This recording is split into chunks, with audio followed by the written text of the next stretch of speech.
today we're doing salt mackerel rundown. This is another live stream video edit. So we start by cutting up the seasoning listed on the screen.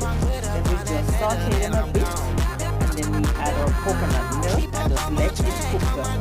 In the meantime, we're gonna be working on the food. We're gonna peel the banana, the sweet potato, and then we just roll up the dumpling, and then we add that. Next, we're gonna work on the mackerel. I remove the skin, then we just break it up into smaller pieces. Now the coconut milk has cooked down to like a custard-like consistency, so we just add our seasoning. We're gonna include our all-purpose black pepper and salt as needed. Then we just give it a little taste and see if anything is needed, and we will add that as needed. Guys, this is the overhead view. You see how it's cooked down now, and then again some people comment asking for a plate, so here it is, guys.